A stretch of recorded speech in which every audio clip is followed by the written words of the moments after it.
Today's video is sponsored by Shudder, the ultimate streaming service for fans of horror. Sign up for Shudder for only $5.99 a month and get ad-free unlimited access to the largest collection of acclaimed horror movies, thrillers, and original series streamed right on your favorite devices. With new spine-tingling content added weekly, you won't want to miss out on this. I was actually very excited when Shudder reached out to me, because I started using their service back in 2019, when I saw that they were hosting the new Creepshow series, and ever since I've been hooked. As a fan of the old Creepshow movies from the 1980s, this new show not only did a fantastic job with recapturing what made those films so great, but also made up for that disastrous Creepshow 3 film. So let's all give Shudder a hand for helping us move past that absolute dog shit movie and making Creepshow great again. Yay. This is definitely my personal recommendation if you're interested in checking out this service. They also recently did a Creepshow animated special, which I thought was pretty cool as well. But if you're still on the fence, you can go to shudder.com, that's SHUDDER.com, and use the promo code UNIT522. And if you do that, you can try Shudder for 30 days absolutely free. It's time to start celebrating Halloween 24/7 by streaming the best horror, thriller, and supernatural content on Shudder.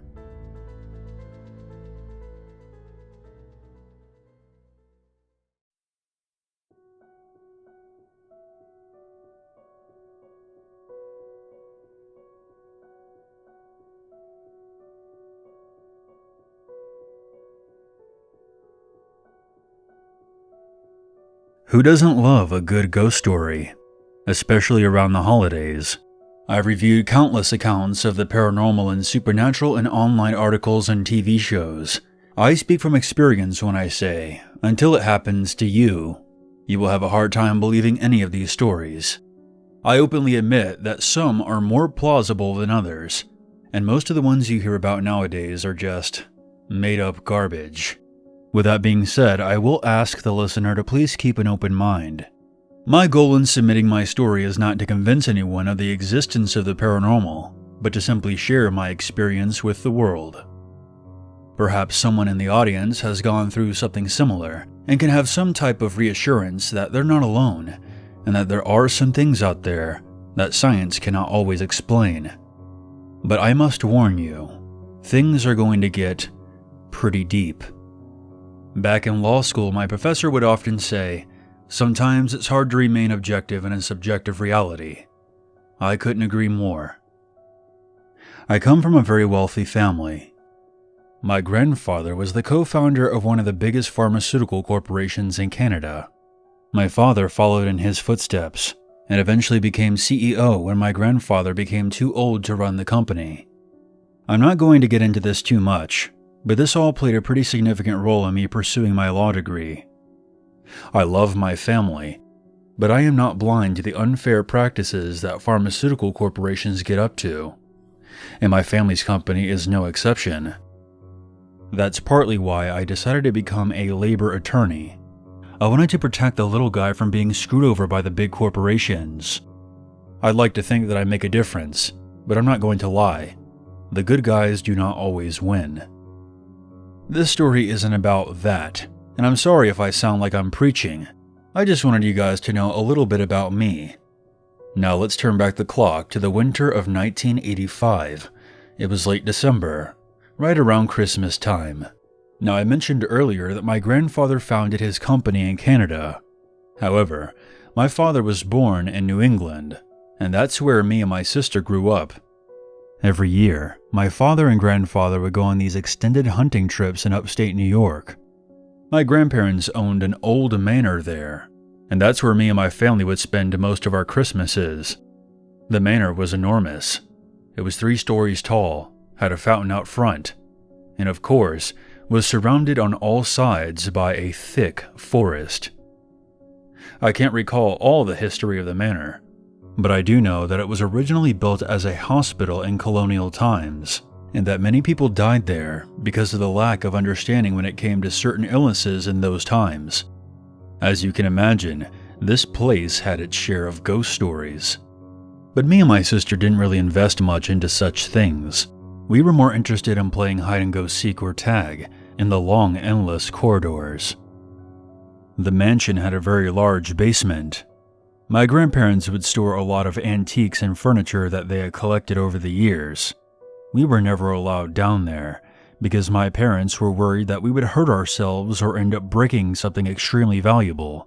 So naturally, being the curious troublemakers we were, whenever my sister and I were left alone in the old house, we would always try and see if the door that led down into the basement was left unlocked. Much to our dismay, it never was. But this did not deter us. In fact, we sort of turned it into a game, and roamed through the old house looking for the magic key that would open the basement door. However, in the winter of 1985, everything would change. My father and grandfather were off on their traditional hunting trip, and my mother and grandmother were doing some Christmas shopping in town. At this time, I was 15, and my sister Natalia was 12. So we were old enough to be on our own for a while.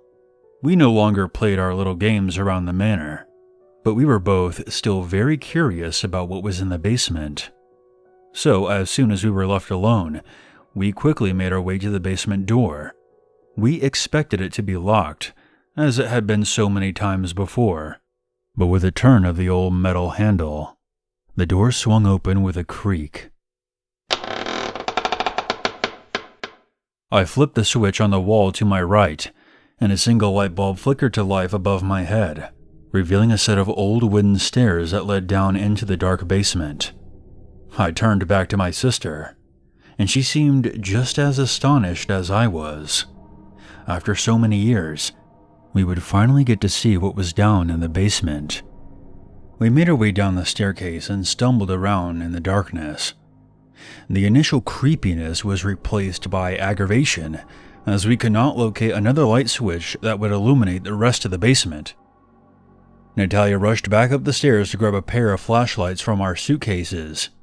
She returned a short time later, and soon our flashlight beams revealed a maze of sheets covering various unknown objects. If I can give you an accurate description of what was in this basement, think of the movie The Others, where Nicole Kidman's character encountered the old blind woman in the junk room. Remember how those white sheets were covering all the furniture? Imagine that on a larger scale. Me and Natalia made our way through the sea of obstacles, occasionally uncovering the ones that looked like they had an interesting shape to them. They were mostly old-fashioned tables, chairs, and shelves, stuff that we were just too young to truly appreciate. When we got to the very back of the basement, there was a corridor that went back for about 30 feet and then suddenly stopped. It was an odd design. It looked like a hallway that was walled off halfway through. There was something mounted to the very end of this corridor that was covered by a white, dirty bed sheet. Curious, we both approached the unknown object. I instantly noticed that there was a light fixture on the ceiling, along with a switch on the wall to my left. I flipped the switch, and the corridor was illuminated. We both turned our attention to the dirty sheet that was ominously covering whatever was on the wall in front of us. There wasn't much discussion between us. It was mutually decided that we were going to find out what was underneath. We both pulled on either side of the sheet to discover an old wall-mounted mirror. Since we were on either side of the mirror when we pulled the sheet off, we didn't see our reflections right away. The mirror had one of those worn-down carved frames, and its glass was badly stained and cracked. It wouldn't have looked out of place in a dumpster.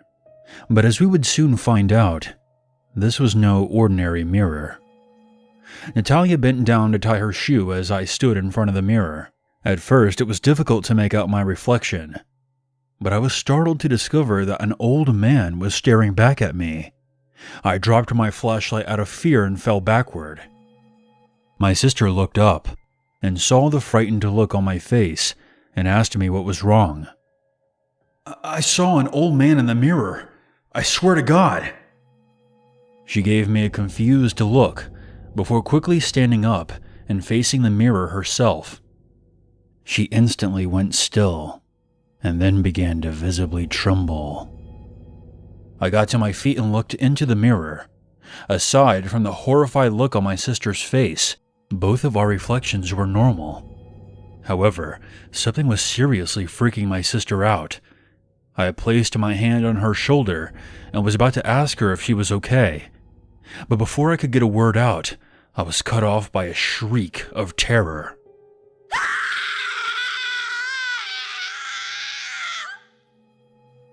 My sister screamed so loud, I'm surprised she didn't shatter the old mirror.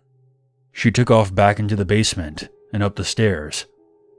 I looked one last time at my blurry reflection before turning off the light and following my sister back up the stairs. Natalia was inconsolable after that. She spent the rest of that night crying in bed. From that day forward, Natalia wasn't the same person. She became cold and distant, and this lasted for years. As she got older, she became bitter towards everyone, and had these night terrors where she would wake up screaming, always standing in front of her dresser mirror. I knew that whatever she saw in that old mirror in my grandparents' manor was the root cause of all of this. What I saw in its reflection was certainly frightening, but I eventually put it behind me. Whatever she saw must have been much worse, to the point where it mentally scarred her. I tried talking to her about it several times, but she would always shut me down, even threatening to kill me in my sleep on one occasion. I brought up what happened in the basement to my parents, but all they did was scold me for going down there. Natalia's strange behavior didn't go unnoticed by my parents, and it wasn't long before she was attending therapy, and shortly after, was diagnosed with schizophrenia. The night terrors became worse, and she even started sleepwalking. She would go to the different mirrors in our house and just stare into them for hours before screaming. From a young age, Natalia had a gift for drawing pictures. Before that day at the manor, she would draw typical pictures of our family holding hands, flowers and birds, etc. But after that day in the basement, she would draw these pictures of a mangled-looking woman who had half of her face missing. Natalia's mental health would continue to deteriorate, and as it did, she was put on a cocktail of different medications.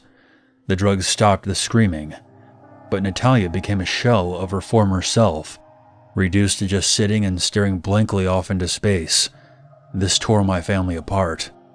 My parents could never agree on how to go about treating Natalia. My father wanted to commit her to a mental hospital, but my mother was adamantly against that. This caused them to fight a lot, and they would eventually divorce many years later. Shortly after graduating high school, I moved out of my parents' house. My dad rented out an apartment for me while I attended college, and I was grateful for that. As difficult as it is for me to admit, I did not want to be around Natalia anymore, and I no longer wanted to watch my mother try so desperately to get through to her, trying to bring back the sweet girl she once was. Some time passed, and one day I received a phone call from my dad. I could tell by the sound of his voice that he did not have good news. He eventually told me that my sister had wandered away from the house the night before and made her way to a nearby busy highway. This next part is difficult for me to relay, and I will not go into details, but according to the police, several eyewitnesses saw Natalia throw herself in front of a speeding semi-truck.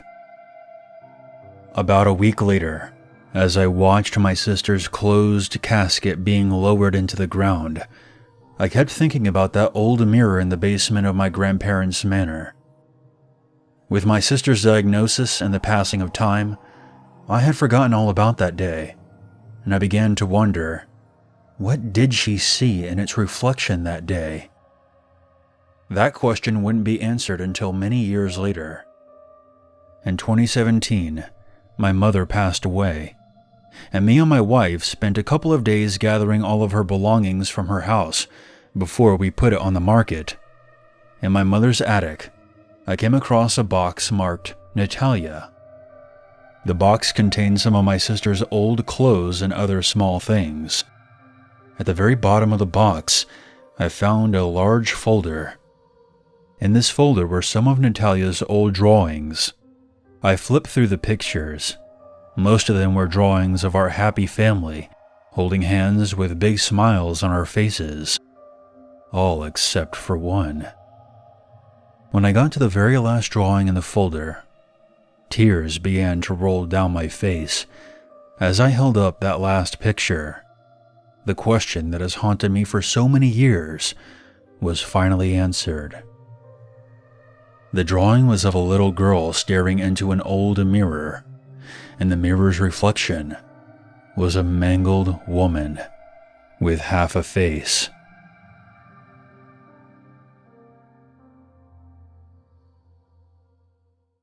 There's always a reason to be afraid.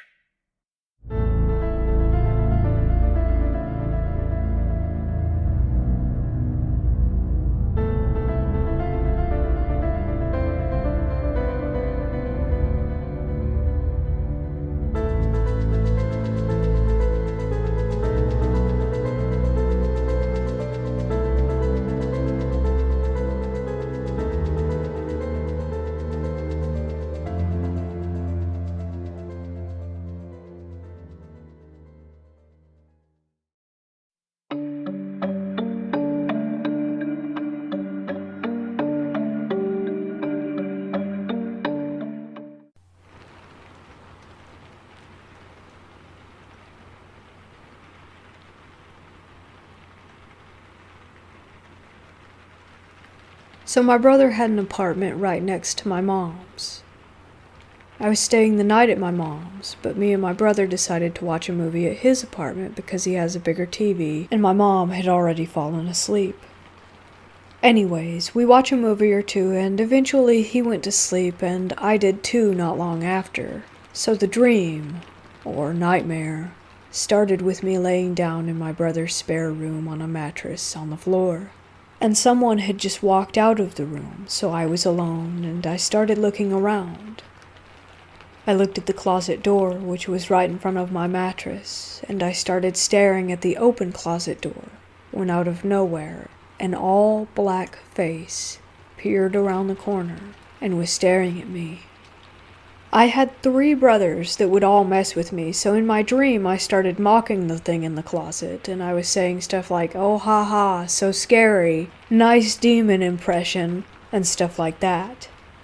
I kept mocking it because I thought it was one of my brothers trying to scare me, and out of nowhere it got super cold, and my chest got super heavy, and the thing in the closet jumped out on all 4s and started hissing. I can't really describe the noise it was making, but it sounded something like a cougar screeching and a snake hissing at the same time, and it was very blood-curdling, and it makes me shiver to talk about it. Anyways, when this started to happen, I began to lose my breath as if it were sucking my soul out of my body, and then it just stopped and crawled back into the closet very contortedly, and I woke up.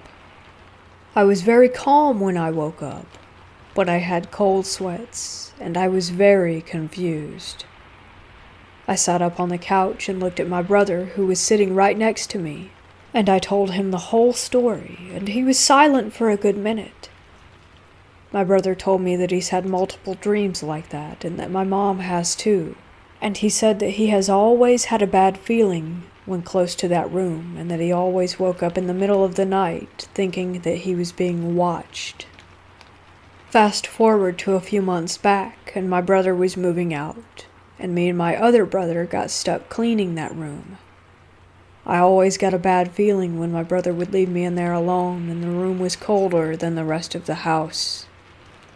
I haven't had a dream like this since, but then my other brother, whom I haven't spoken of yet, just had a dream similar to mine, and it made me think about it all over again. I have had dreams about ghosts before, and they're all very vivid, and I get the same feeling in all of them. I suspect that I have a demon following me, but I have no clue where it is from. I started to think I had the same demon as my brother and mom, But they have way worse nightmares, and theirs are way more vivid, and they see an actual demon, and not just a figure. The next day, after I had that nightmare, my brother bought sage and salt and started to spread it around his apartment. He also got holy water and put that out too, and drank some of it with me and my other brother. Ever since then, I haven't had a nightmare, but I have had some where I get the feeling that I felt when I had the first nightmare, but they usually go by really fast, and I typically just pray in my sleep, and it goes away. If anyone else has a story about their first experience with sleep paralysis, or simply just a vivid nightmare, feel free to share it. There's always going to be people that will have experienced what you have experienced.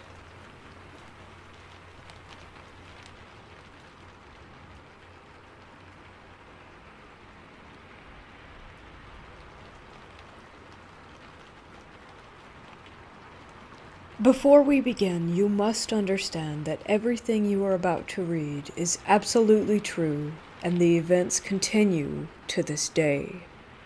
It was last summer. My girlfriend, now wife, and I finally made the big decision to move in together. Cobblestone Square is a situation of apartment complexes surrounding a central park. After living in another apartment for 2 years, I learned that a bigger apartment was opening up on the other side of the complex.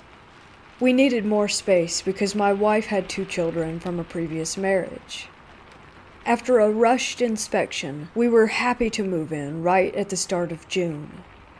The months passed by, and the days grew shorter and colder.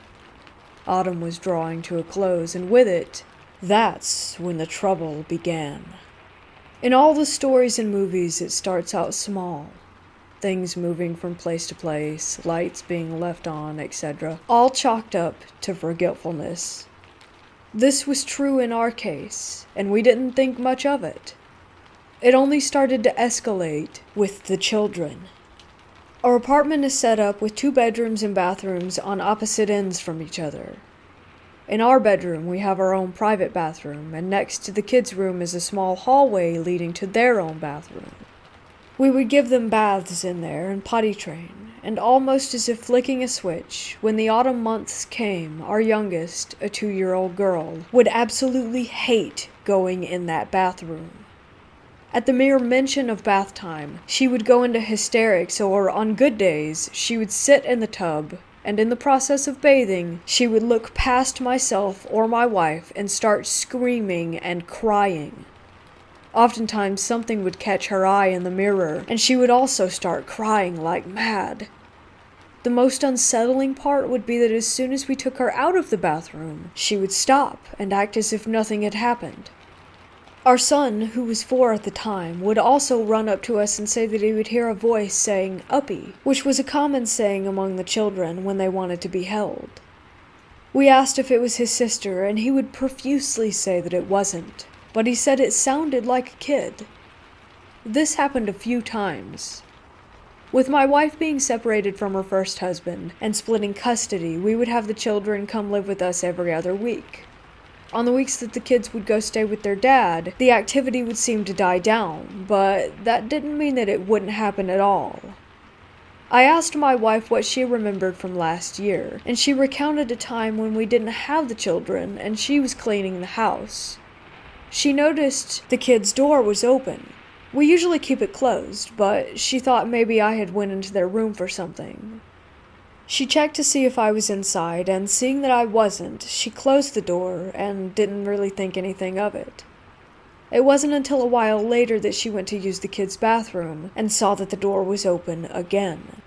She found me in our room and asked if I had opened it, and I said that I hadn't. With more incidents of lights being found on and doors opening, it all came to a head near the end of October when I was washing dishes in the kitchen. Above the sink, facing the living room, is a small window that allows someone in the kitchen to look out into the dining room and the living room, and additionally the back door, which is a sliding glass door. Important detail.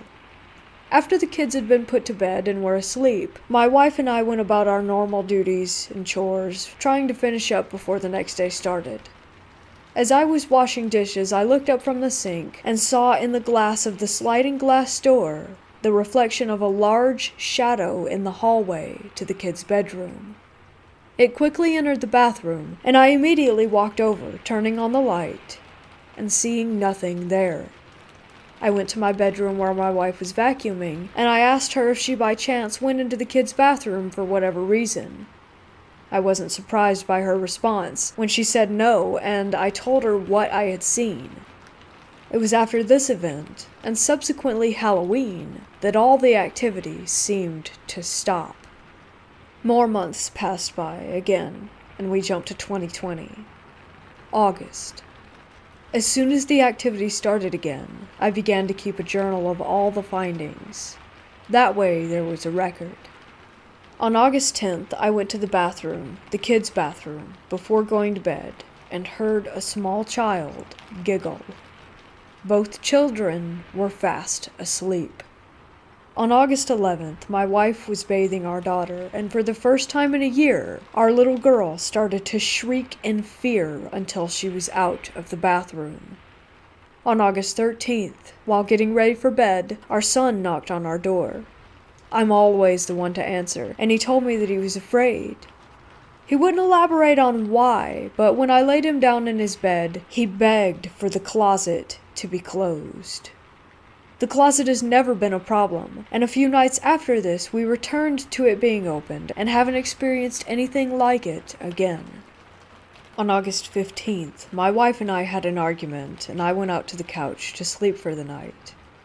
As I was tossing and turning, I heard a child's voice in the night say, "Uh-huh," as if answering a question.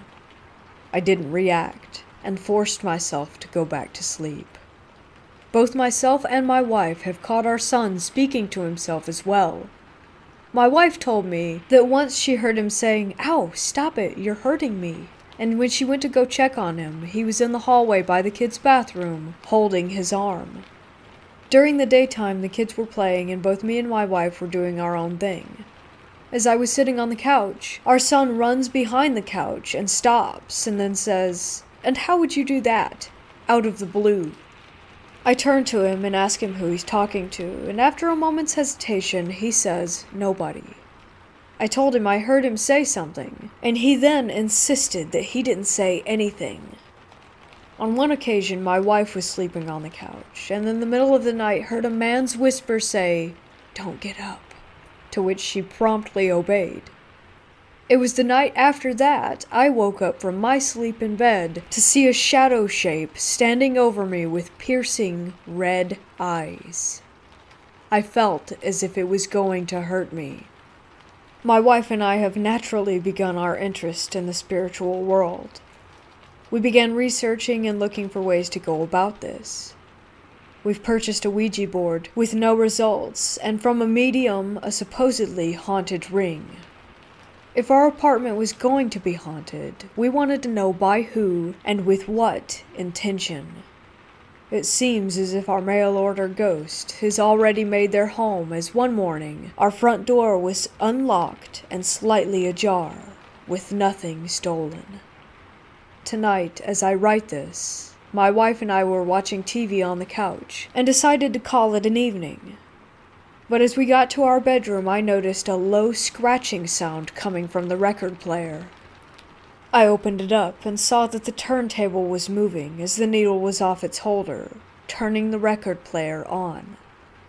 I replaced the needle and tried knocking the player a few times to see if it could have been easily bumped or knocked off, but no. The only way to move that needle was to pick it up with your fingers and set it down. I was reminded of one other time that this happened, long before we bought any haunted items. I am thoroughly convinced that my apartment is haunted. People die in them way too often to think it's not a possibility, and if nobody died here, the cemetery across the road definitely doesn't bring me any comfort. I can say that two distinct entities can be somewhat accounted for, a small child ghost and something else. Or maybe something that wants to be viewed as a child. But let's think happy thoughts. We still live here to this day. Autumn is just beginning. And that's when things really seem to get interesting.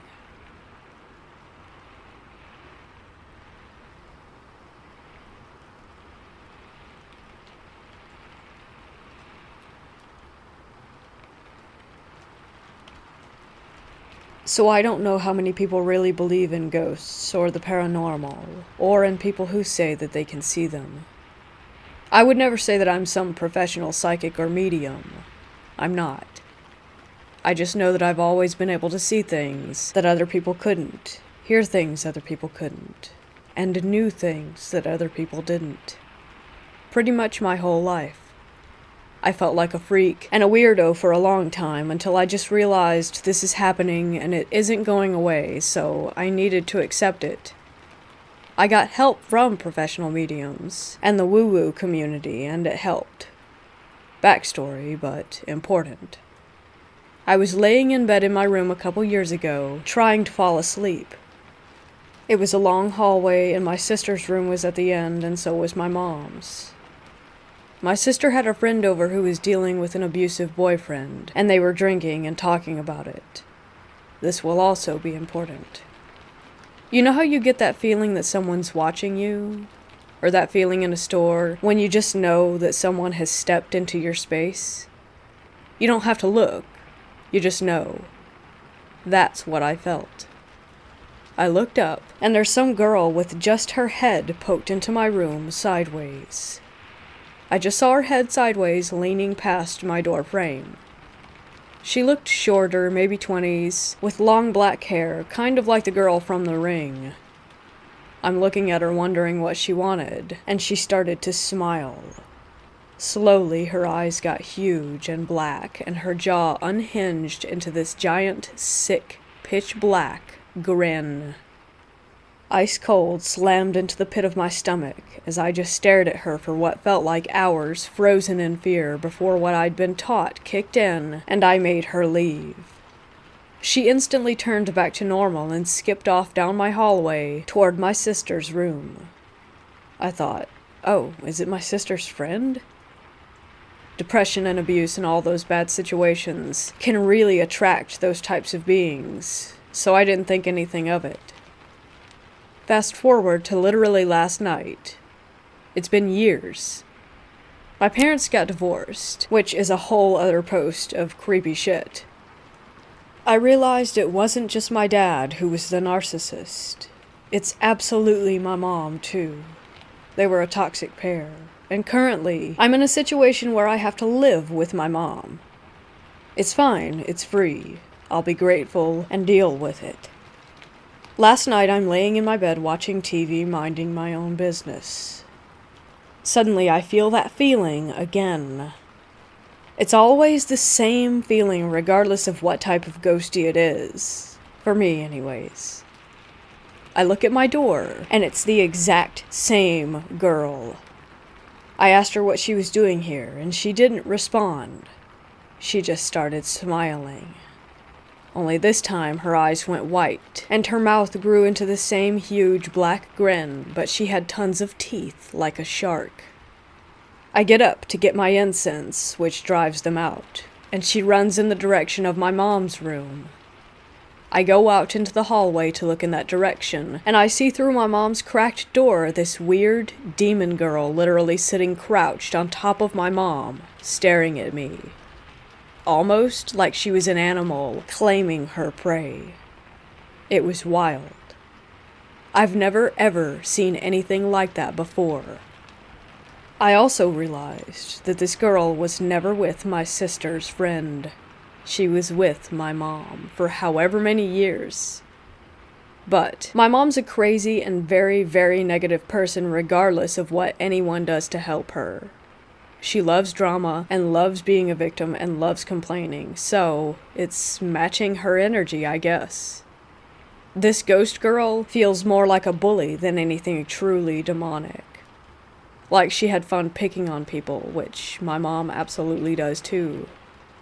This ghost girl can't hurt me. She's just around, and man, it sure is scary when she is. She looks like an absolute demon, that's for sure. I've since seen other types of entities in her room at night while she slept, and have told her about it. She says I'm crazy at first, and then in the days that follow, she'll tell me how it feels dark.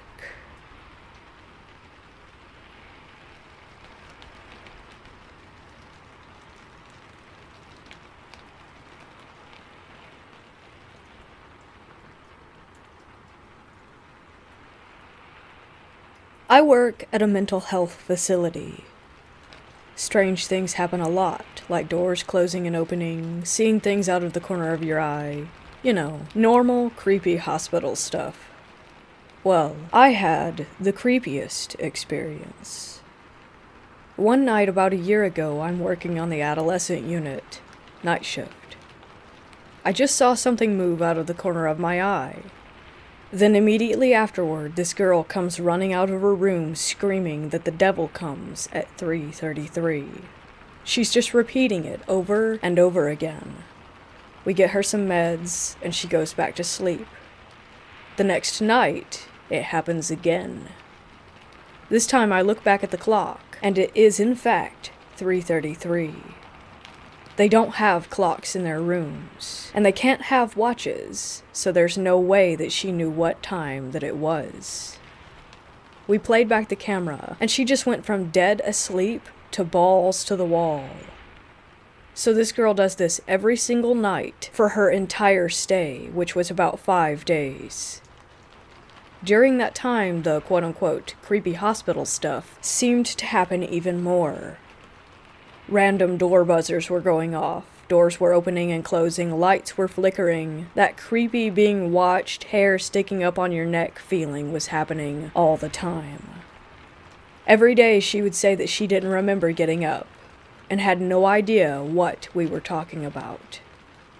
About a week afterward, she got transferred to a long-term facility. I get called to receive a report for a patient that was being sent to us. I'm reading through the notes, and at the very end, quote-unquote, parents report patient repeatedly says that the devil comes at 3:33. I check the name to see if it's the same girl. It wasn't. I called the on-call physician, and he immediately declined the patient. To this day, all the staff have no idea what happened.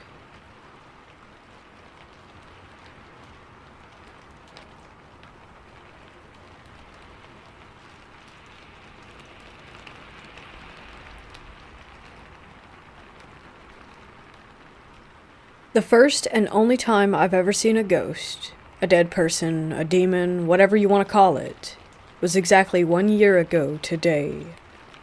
I had just gotten my bachelor after 3 years of studying social welfare and was now working at a group home for teens with substance use problems. My workplace was in a big old house, which was almost scary quiet during the nighttime, and I often felt anxious being there. Don't get me wrong. I really enjoyed the job and spending time with the teens, but working nights scared the crap out of me. I usually started my shift around 8 p.m. Around that time we often made dinner. I helped out with homework, and we talked for hours dealing with all sorts of issues until I went to bed, usually around 1 a.m., and this was one of those days. I fell asleep at 1:30, woke up 2 hours later like I usually do to get a glass of water. I walked down the stairs, entered the common room, and then walked by a big window in the living room.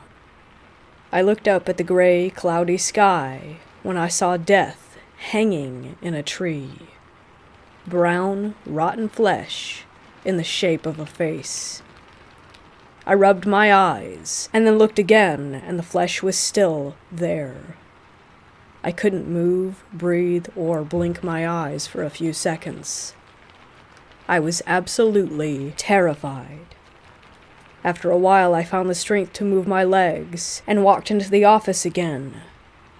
I locked the door and sat there all night, and when the sun finally peeked out, I managed to move my legs to go and look out the window again.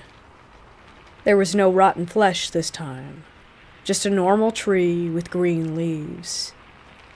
A few days later after this incident, I told my boss that I didn't want to work night shifts anymore since the lack of sleep. I didn't want to tell her the real reason, since she would probably think that I was mad. Maybe I was. And what if this was just a nightmare? Probably. But what if it wasn't?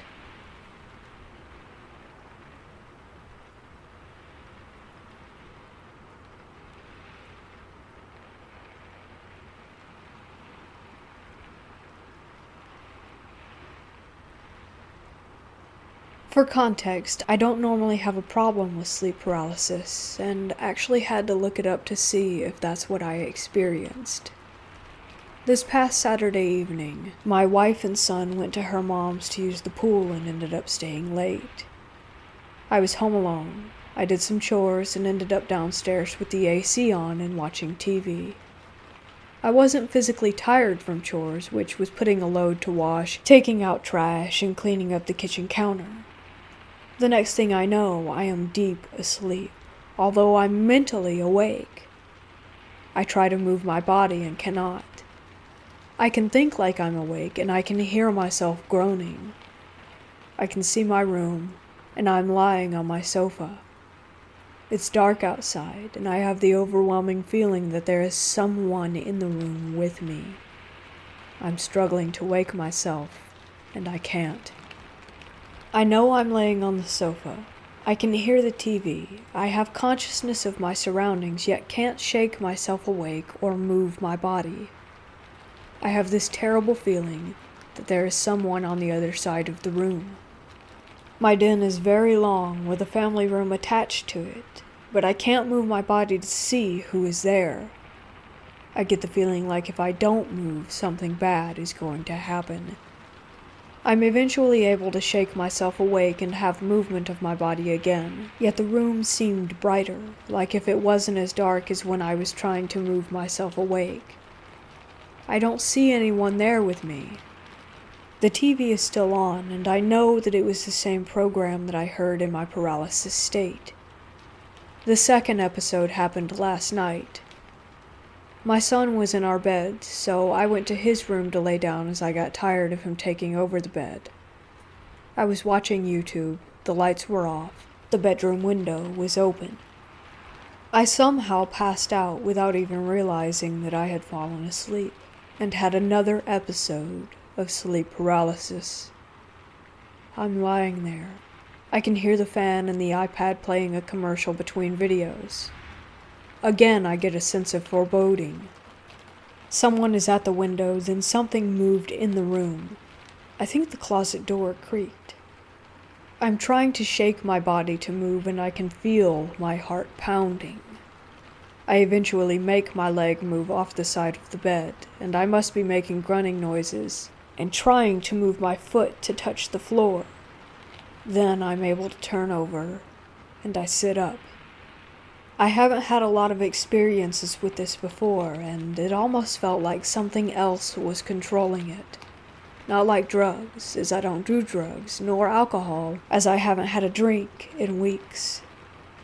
It was almost like hypnotism or something controlling me to fall asleep so quickly and so deeply.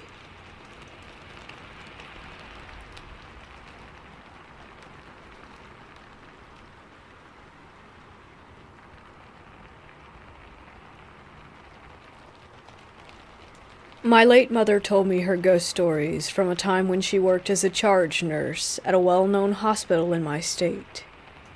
Please forgive me if the story is hard to follow, as she told me this when I was a kid. In the early 90s, my mother was fresh out of medical school and was fortunate enough to find a job at a prestigious hospital. The only downside of taking this job was the fact that she would be working the graveyard shift. A typical hospital night shift is 11 p.m. to 7 a.m. A couple of months into the job, she found out that one of her good friends from medical school had gotten a job at the same hospital as her. Unfortunately for my mother, her friend had gotten a day shift. On this particular day, my mother's friend ran into some car trouble and couldn't get a ride home. My mom, being the helpful person that she was, told her friend that she could pick her up and take her home before her shift started. My mom picked her friend up and took her home. Her friend was thankful for my mother and insisted that she stay and eat some dinner. My mother couldn't turn down the offer as she had rushed out of the house to go and pick up her friend in the first place. My mom and her friend sat at the dining room table eating dinner. In front of the table in the family room was a large fish tank. Looking at the tank, my mother noticed that all of the fish were pressed up against one side of it. She wasn't really bothered by this, but asked her friend, "Did you forget to feed your fish today?" "Why?" "All your fish are out and pressed against one side of the tank." My mother's friend looked at the tank and laughed. "Maybe it's my uncle. The fish would do that when he would look through one end of the glass." "I thought you mentioned to me that your uncle had passed away when you were in medical school?" "Yeah, sometimes I think he's just standing there looking at the fish, or maybe I'm losing it." They both laughed it off and finished dinner. My mother thanked her friend for dinner and left to make it to work on time. My mother was less than a mile away from work when she saw blue lights in her rearview mirror. She thought to herself, was I speeding? Did I forget to signal? Did I accidentally run a stop sign? All of this ran through her mind as she pulled over. The police officer came out to the car and up to the driver's side window. He shined the flashlight in my mother's eyes and asked for her license and registration. And then, the usual, "Do you know why I pulled you over tonight?" "No, sir." "Well, the person in the passenger seat is jumping around and clearly isn't wearing a seatbelt." "How can that be?" My mom confusingly looked over to the passenger seat, and of course, the seat was empty. The officer shined his flashlight into the car and froze. My mom turned to look at the officer, who was visibly shaken and pale. After a few seconds, the officer began to mutter, "No, not today," and slowly paced back to his car. In a flash, the officer took off. Must be Uncle, she thought. My mom arrived at work and started with her normal routine. The night shift didn't faze her until around 12 a.m. While finishing some patient paperwork, out of the corner of her eye, she spotted someone walking around in a patient gown. Concerned, she nudged one of her coworkers to check on the patient who was wandering around in the hall. He got up, looked down the hall, and immediately turned around back towards my mother. There was no one there. Confused, she looked over the desk, and indeed, there was no one there except other nurses and doctors. At around 2 a.m., my mom had gotten tired and decided it was time to get some coffee. She got up from her desk and began walking to the break room. On her way to the break room, she spotted the patient, the same patient wandering around the hall. Not wanting to disturb the other patients and nurses, she decided to follow this patient. She followed them until they turned and walked into one of the rooms. She walked up to the room and looked in, expecting to find them. Instead, she walked into an empty cardiology room. My mother walked out and began to think that she was losing her mind. Before exiting the room, she looked at the room number and saw that it read 616. She wrote it down on a notepad and continued with her shift. When her shift ended, she began to put away her work in her locker and pulled out her notepad. She looked at it, and it read Cardiology 616. Remembering what had happened, she used the break room phone and called her friend. Half asleep, her friend answered. My mom began to explain what had happened to her and mentioned her experience with the police officer and her shift at the hospital. Finally, my mom asked, "How did your uncle pass away, if you don't mind me asking?" "Oh, he was having some heart problems and passed away from a stroke." "When you visited him in the hospital, can you recall what room he was in?" I think it was room 616. "I think it was your uncle I saw last night and this morning." "No kidding." My mom always told me that story, and she truly believed that she had seen her friend's uncle's ghost. Though the ghost said nothing to my mother, she could only ponder the reason why.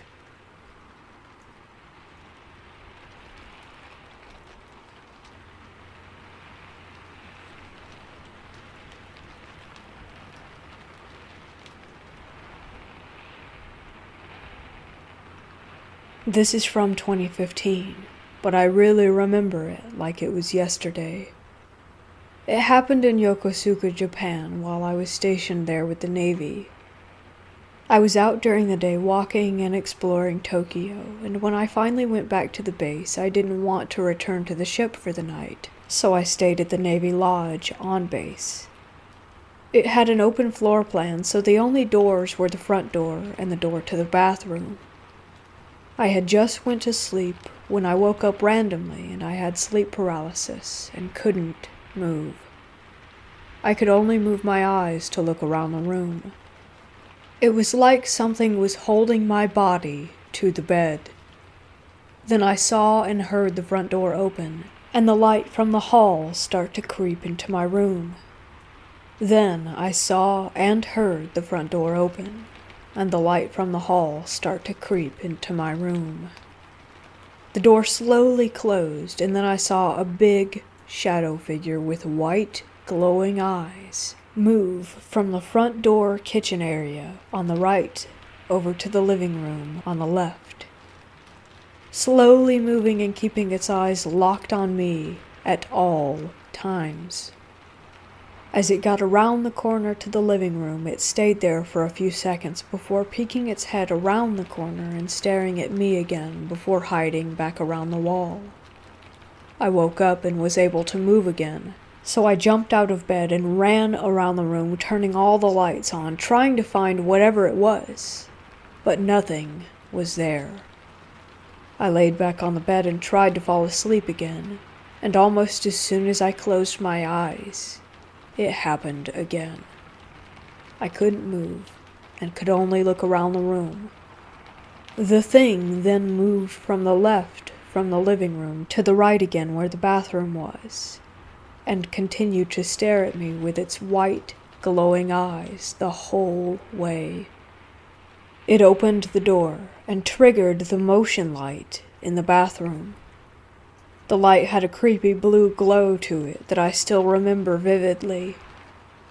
As it disappeared behind the wall again, it once more peeked around the corner, staring at me with its white glowing eyes for another 5 to 10 seconds, before going back into the bathroom and closing the door behind itself. I woke up again and jumped out of bed and ran around the room looking for it, leaving the bathroom the last place that I would check. I could see the blue motion activated light on in the bathroom from under the door. I finally threw the door open and went inside, throwing the lights on, and nothing was there. I went back to my bed, laying down again and trying to sleep, just hoping that I was imagining all of it. Then it happens again, but this time it feels like something is covering my mouth too. I can hardly breathe as I see the bathroom door open, letting the blue light seep into the rest of the room as it moves around the corner staring at me with its white glowing eyes, as this time it moves to the foot of my bed, standing there for a few seconds and then, almost as if it's extending its body, stretches all the way to where it's only a few inches away from my face, staring directly into my eyes with its own white, glowing ones. I'm trying to flail my arms and scream out at it to leave, when I'm finally able to get out a "fuck off" before it disappears right in front of me.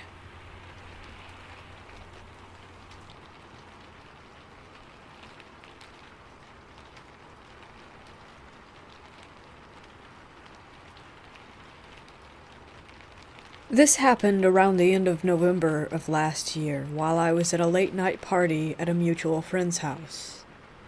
The night started off fine, with us having a few drinks and talking about the classes that we would be taking next semester. This pretty much went on till around 2 a.m., and by this time I wanted to go home since the party was already dying down and most of my friends had already left and I was practically there alone. Instead of wasting money on an Uber, I decided to walk home since my neighborhood was only a few blocks away, but it was still a decent walk. However, there was a shortcut. There was a secluded dirt road in the neighborhood which led to a stretch of walkway with an irrigation canal for crops, and it happened to lead straight to the backyard of my house. I began making my way to the lonely dirt road, and I started to second-guess my decisions since that stretch of walkway can be pretty shady, especially at night since a few drug dealers and junkies like to hang out there. I mustered up the little courage I had, feeling confident that I'd be able to handle myself if anything ever hit the fan, so I proceeded to walk on the desolate road. The night sky was well lit. The moon illuminated my surroundings enough for me to see my environment pretty clearly. The walk was actually pleasant. The only thing that made it tough to navigate was the overgrown, thorny weeds and mesquite branches that kept scraping against the exposed parts of my skin. As I continued to walk through the brush, I finally got to the clearing that led to the bridge, and to my relief, there didn't seem to be anyone in sight. As I began to cross the bridge, I then picked up a faint scent of lavender mixed with something rancid, like the smell of a good cheese or days-old roadkill. I couldn't even tell where it was coming from, but as soon as I made it to the other side of the bridge, the environment seemed to suddenly shift. It's hard to describe, but there was this heavy pressure that washed over me, like being submerged underwater, coupled with this gut feeling telling me that something about the environment was just off.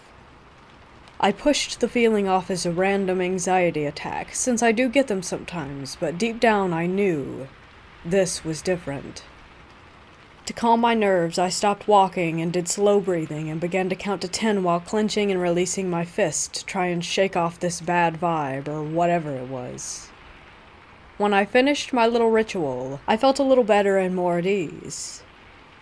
I started to walk in the direction of my house until I heard this odd grunting sound come from behind me.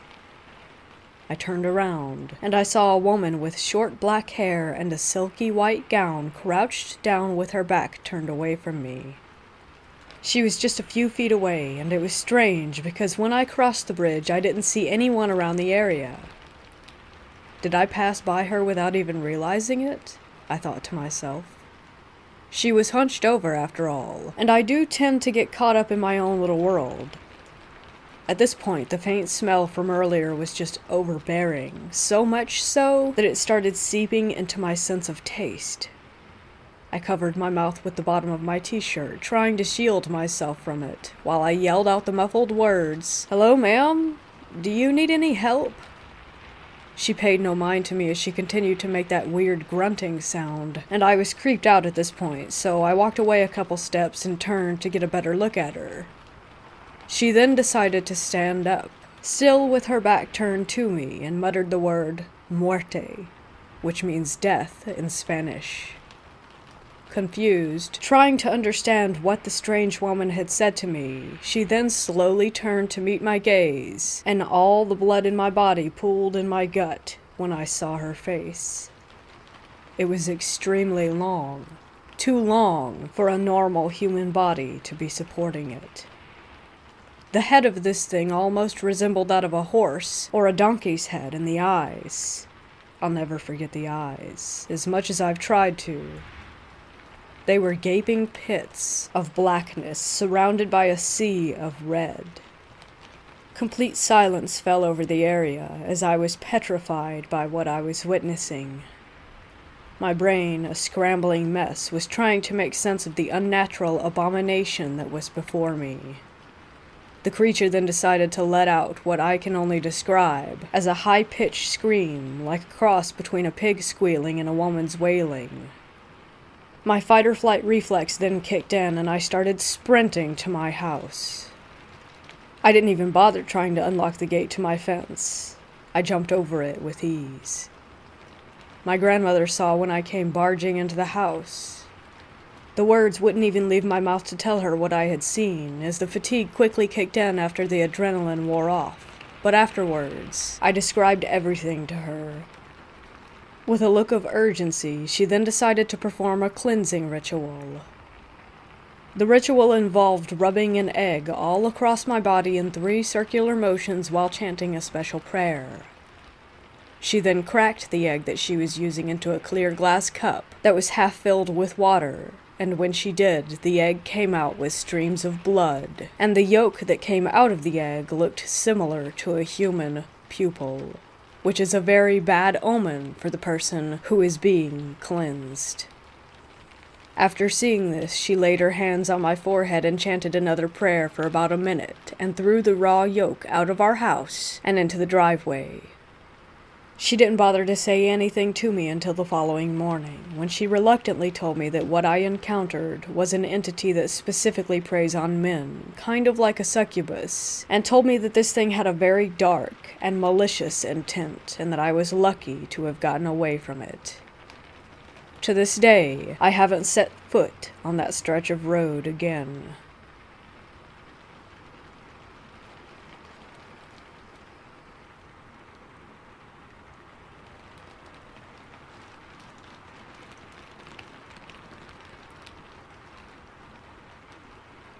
One night, I was working a night shift in a refinery.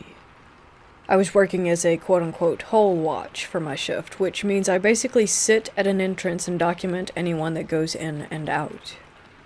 Well, a guy showed up, I got his name, and he gave me the company that he worked for, so I logged him in. Everything checked out, so I'm waiting at the entrance for a few hours for the guy to come back out.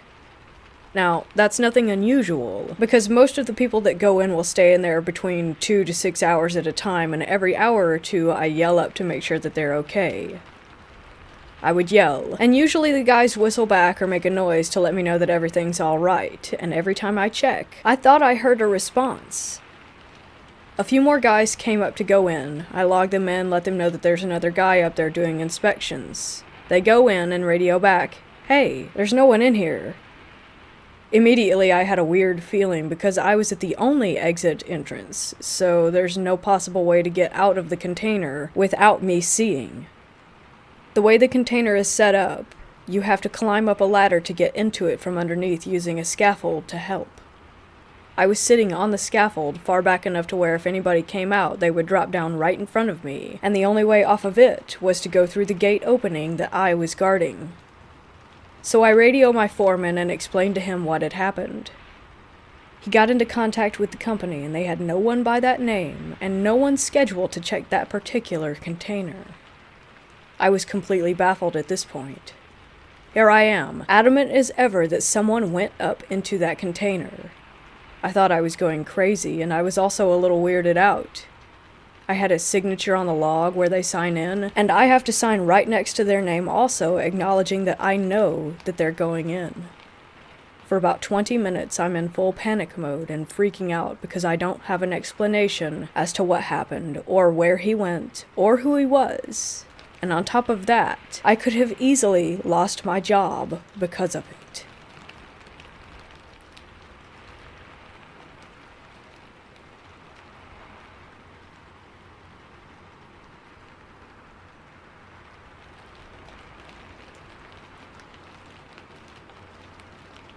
This is a series of events that occurred when I lived on a plot of farmland a couple of years ago.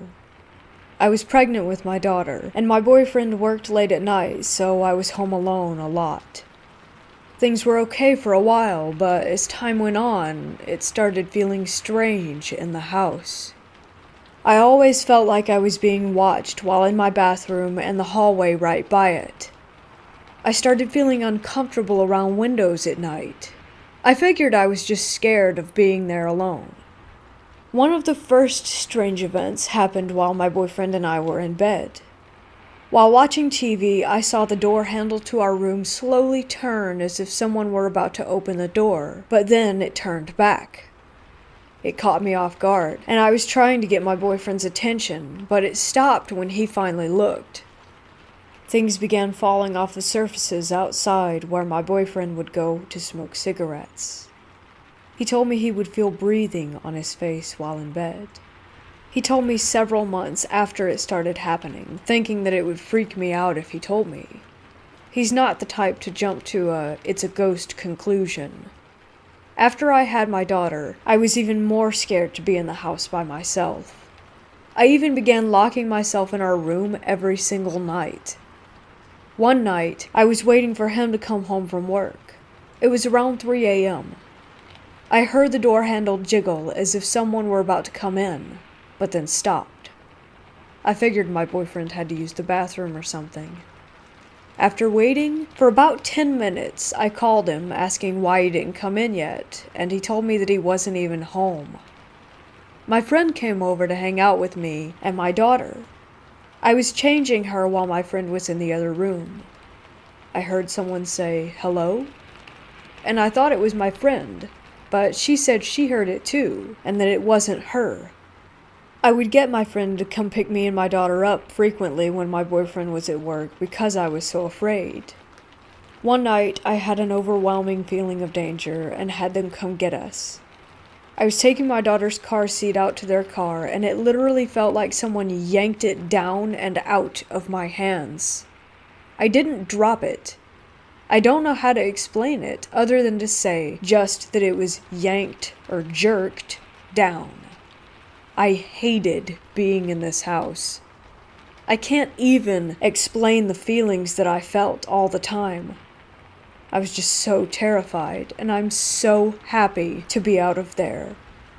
We moved away 3 years ago. On moving day, my boyfriend told me there were garbage bags at the top of the stairs that were placed in a way that they weren't going to go anywhere. But as he and his brother were loading up the last bit of stuff out the front door, he saw these bags come tumbling from down the stairs. My bland storytelling does my emotions no justice. I've never been so scared just to be in my own house every night. As soon as the sun would set, the whole vibe would shift. I thought I was crazy. I was getting angry and upset far too often over nothing. I honestly dread the idea of ever going through something like that again.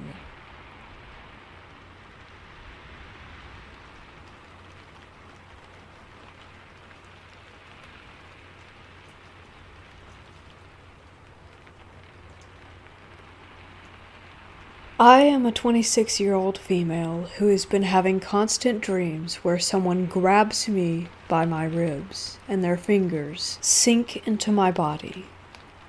They're pushing and pushing their hands into my ribs, and I'm crying out for it to stop, and it hurts for real.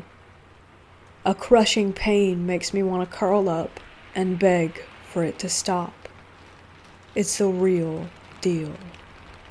In one specific scenario, in a dream, I gasp and sit up in my bed. This is the dream, remember, so a lucid dream, if you will. I sit up in my bed, and I am scared of my room. I grab the blanket closest to me and realize that it's at that stage of early morning where the sun will be coming up soon, but hasn't quite just yet. I feel this terror for some reason, and then a man suddenly comes into my room. He's in a long, blank t-shirt. He's bald and scary with bloodshot eyes, and he's pale and just... He looks at me instantly and rasps, "Don't think I haven't forgotten what you owe me." I swear, I can never unhear this. And then he jumps on me and instantly starts to dig his fingers into my ribs. I can't even explain how bad it hurts and how it can feel so real. I'm wincing, I'm trying to shrink into myself, make the pain stop. It's so bad I can barely even beg to stop it, but nothing stops it. Until I finally wake up. I sat up in bed and prayed that it wasn't going to happen again, and just turned on the light. The sun was coming up anyhow, and I didn't want to be in bed anymore. Of course, I was slightly anxious about turning the bedroom door corner in case that thing was real.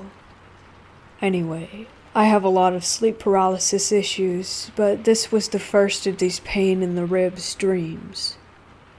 Now I have a few from time to time. Just the other night, I was in a prison and someone attacked me and jabbed my ribs, holding on to me tight and just repeatedly jabbing and holding my ribs hard as I was praying for it to stop and begging for them to stop and crying. I don't know what it means. Also, I'm totally healthy, with no pain in my ribs or anything like that in daily life. Am I being attacked by a spirit? Is this really something?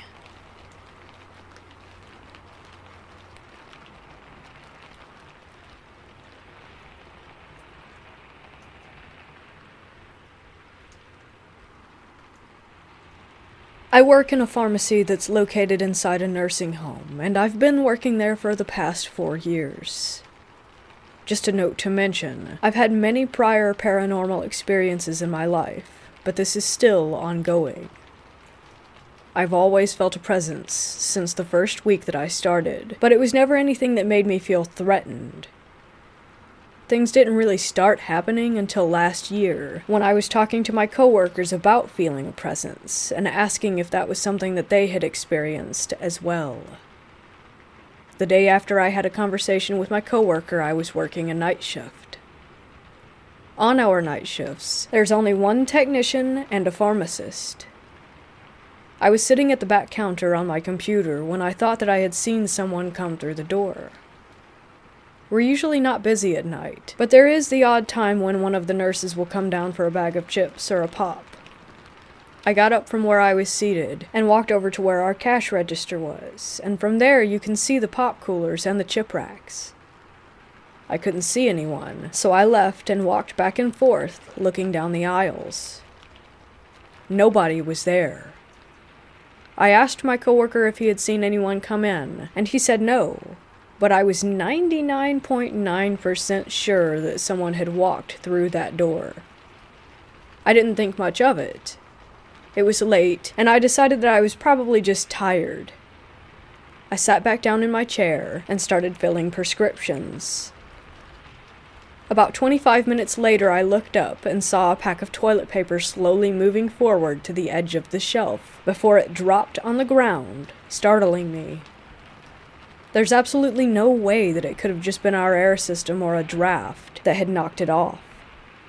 My coworker saw this too, and also thought it was odd. I told him it was a spirit that moved it, and he looked at me like I had 5 heads. So, to prove my point, I brought up the security camera footage. On the video, you can see 2 bright and fairly large orbs moving around as the toilet paper was being moved. I showed it to him, and there was no denying that it was a spirit trying to make itself known. That was my first significant paranormal experience at the pharmacy. We've had things go missing only to find them in the strangest places. For example, my car keys went missing one day from my locker, only for me to find them in with the prescription vials. My coworkers all swore up and down that nobody had hidden them there, and I most definitely didn't. Things are always falling off of the shelves, and sometimes they're heavy items, not just something light like the toilet paper incident. We had a 5-kilogram jug of Epsom salts crash onto the ground and break open, and no one was even remotely close to the aisle. Many of my coworkers and I see what looks like someone walking by out of the corner of our eye, only to realize that no customers are in the store. We also hear what sounds like the door to the front entrance open and close, and nobody is coming in. This happens multiple times a day, sometimes. The only time I've ever felt threatened or scared so far was when I was working the night shift and got locked in the bathroom. It could well have been a hardware malfunction, but I don't believe that it was. The handle locked from the inside, and I don't normally lock it anyways. I did my business, flushed the toilet, and washed my hands. I went to exit the seemingly unlocked door and felt that it was being held shut from the other side. I figured it was just my coworker messing with me, so I started yelling his name, and that it wasn't very funny until let me out. The handle started moving as if someone was on the other side, wiggling it. I yelled again for my coworker, and he must have finally heard me because I could hear his footsteps. He asked what was wrong, and then pulled the door open with ease. He's now finally starting to believe that I wasn't crazy, and that this place actually has some paranormal activity going on.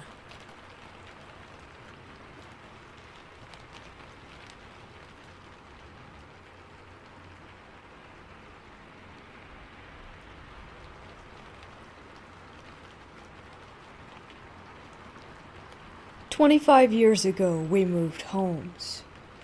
It wasn't in the greatest of areas, but it was better than we were previously. I shared a room with one of my 4 sisters.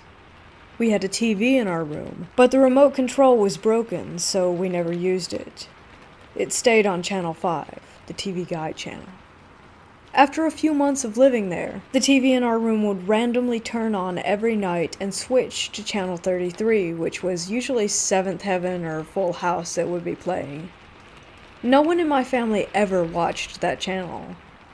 We didn't think anything paranormal about it. The house didn't feel creepy. Everything was fine aside from the TV turning on. Eventually, the channel would change to a station with just static, and the volume would turn on all the way. It would scare us and wake us up every night, so we unplugged the TV. Ever since the station had changed to static, the vibe of the house felt different. It was heavy, and my sisters and I always felt afraid, but we didn't know why. After a year living there, we would experience weird things. Lights turning off and on, random noises, hearing kids. Our aunt lived downstairs, and she was always keeping her room locked, even when she was home. One day my sister and I went downstairs to grab the vacuum, and we heard jumping on my aunt's bed, and her door was wide open. My aunt was at work, so we poked our heads in to see who was there. We saw no one, but heard kids laughing and the bed moving, once again as if someone were jumping up and down on it. A few days later, we were playing in the living room upstairs, and we heard a cough coming from down the hall.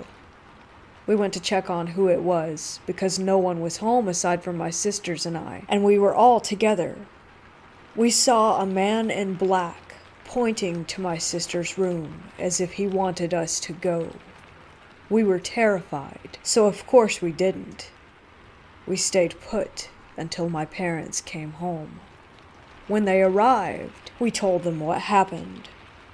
They went to check out my sister's room, and there were scratches and crayon marks all over the wall and ceiling.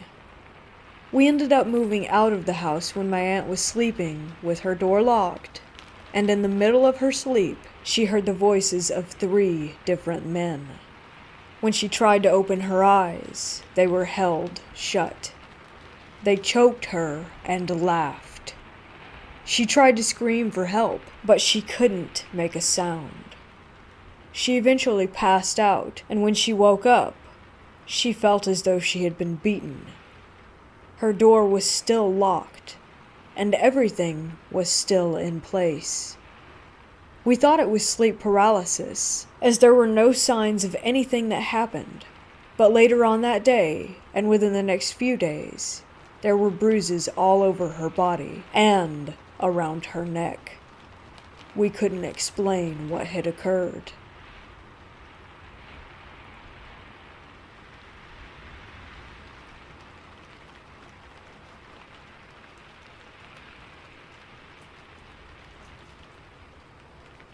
It all started when I was 5 or 6 years old and had an imaginary friend called Bombo. He was a small Victorian boy who lived with his mother, who I said lived under the floorboards, in the house that I grew up in. I used to talk and play with him all the time, teaching him about things like my Velcro shoes and some of the toys that I had. It was no secret to my family who Bombo was, and even what he looked like, or at least from how I had described him. One day my sister, who was 14 years old at the time, went back upstairs to our shared room after a family day out, and saw him standing in the corner of the room staring at her. He was exactly how I had described him, even down to the detail of his clothes. A few years passed, and I was now 10 or 11 years old.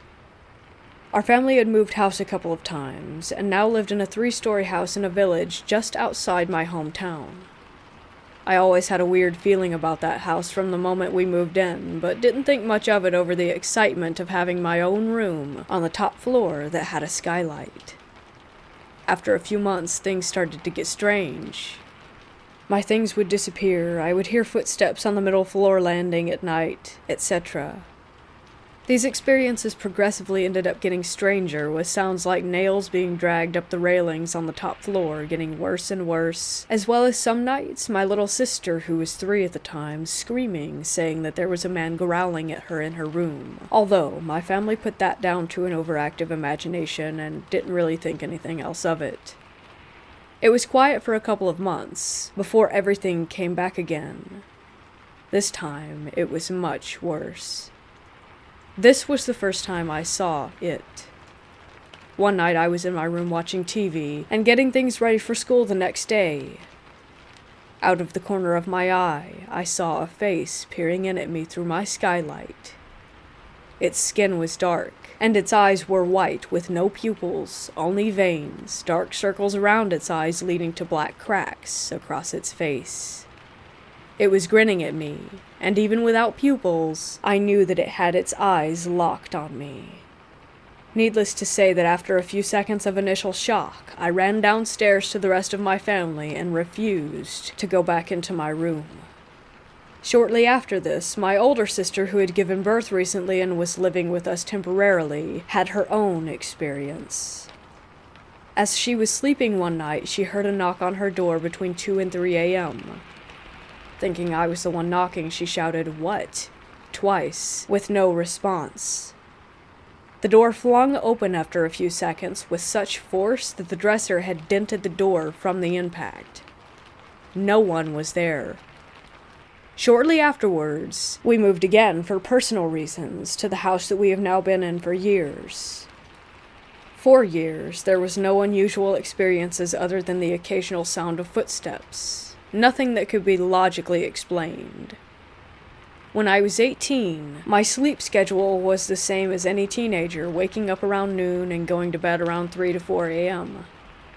This one night in particular, I was up doing the same as always, listening to music, watching films, etc. At midnight, I went downstairs to the kitchen as usual to get some snacks. On my way back out of the kitchen, I saw it again. It was standing behind the front door looking in through one of the glass panels. It was the same face that I saw all those years ago. Same skin, same eyes, same dark circles and cracking features.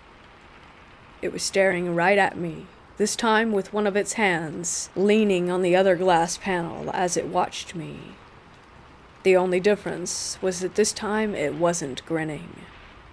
After standing there for what felt like an eternity, I ran as fast as I could up to my room and locked myself inside. I didn't sleep a wink that night. Some family friends who were regular churchgoers theorized after they heard what I saw that this thing that I saw was Bombo, or what had taken the form of him in the first place, and that when I had stopped giving him my attention and energy, he had then tried to use another way of getting my attention. I don't know what to think for sure. All I know is that what I saw was the exact same thing that I saw as a child, and it came back. It's been 4 years since the last time I saw it, and I hope I never see it again.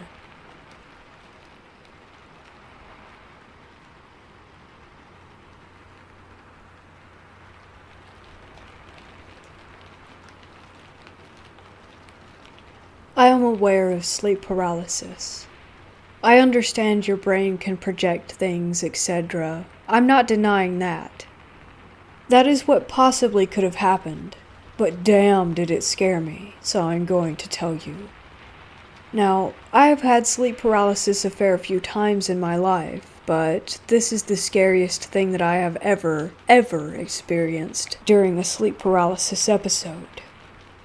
One night I woke up during a quite peaceful sleep. Across from my bed is the TV and, of course, a wall behind that TV. I opened my eyes and instantly noticed that I was in sleep paralysis. I worked on moving my fingers, but I heard something. It sounded like something floating, like woo sound. Being on my stomach, I could see across my room, which was my TV. The wall behind that TV, I shit you not, was all of a sudden a window. I didn't see it change into a window. It was already a window when I looked at it. I start breathing heavily. The sound is getting closer, and the brightest light that I have ever seen shines into my room, but not enough for me to lose vision. A UFO just floats by my window. Meanwhile, I'm still telling myself to move and not freak out. It continues to pass, until I see it slowly backing up outside the window. I'm still trying to move. The UFO sits there. I try calling for my housemate, which of course doesn't work. I feel something malvoyant at the end of my bed. I see a tall, dark shadow, and as it reached out to grab or touch or whatever it planned to do, I shot up from my bed, absolutely the most scared that I had ever been. I was breathing heavily, and when I did shoot up, the window became my wall again. There was no sound. Most of my sleep paralysis episodes, I don't usually remember falling asleep. But this night I didn't go back to sleep.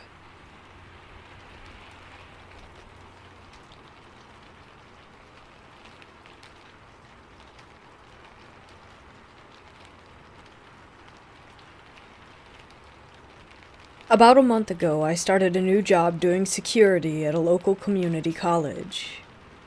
Being the new guy, I was pretty much shafted with the night shift right off the bat. Normally, I work from 10 p.m. to 6 a.m. on weekdays, and 6 p.m. to 6 a.m. on the weekends. It's a nice job, good pay, plenty of overtime. The campus doesn't have dorms, and I'm the only one here at night. It gets lonely and very quiet.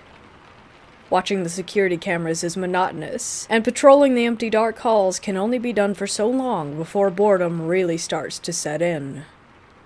When I first started, I had the expectation that I would be given the worst shift at the worst times, and I was right. I was put on the night schedule before I even got to see the place, really. It used to be an old Catholic academy for girls until the late 60s. It isn't particularly secluded, but more suburban. It sits up on a hill overlooking a highway.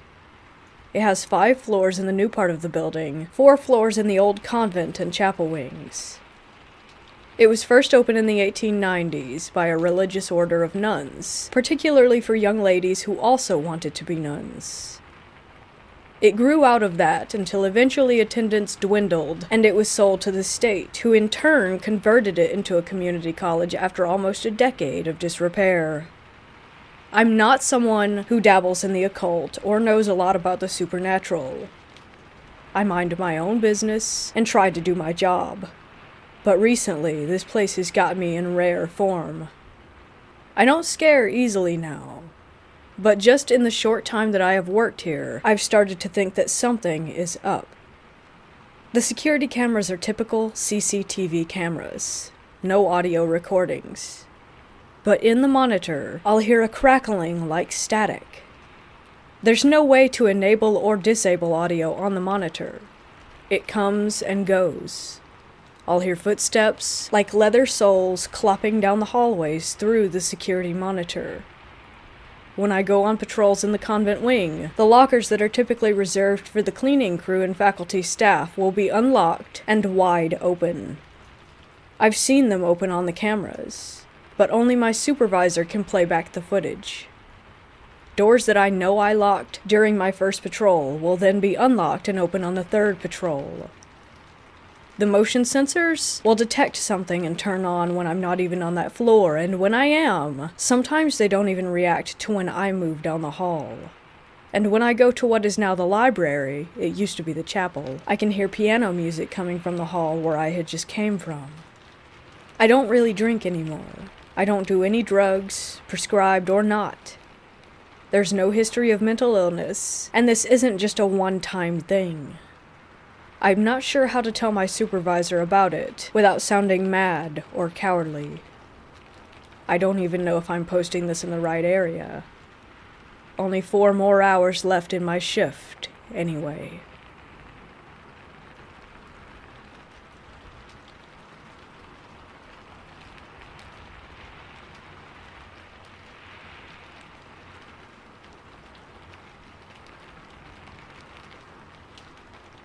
I come from the county where Ireland's most haunted house, Loftus Hall, is located. If you want to know the history of Loftus Hall and the original story to it, I'm sure you can find it on Google. People that have visited all have their own stories of experiences at the house, and I'm going to share with you some of my experiences that I've had over the years. I lived about a 30 minutes drive away from it, so it was a destination that we visited a lot. I remember the first time I visited the grounds of the house. I was maybe 5 or 6 years old and was visiting it with my uncle. As we drove up the long lane leading the way to the house, I remember looking at all of the windows and getting a shiver as we approached. We parked and got out of the car. I stood and stared at the house. We walked around the grounds and around to the side of it where, at the time, there were apple trees.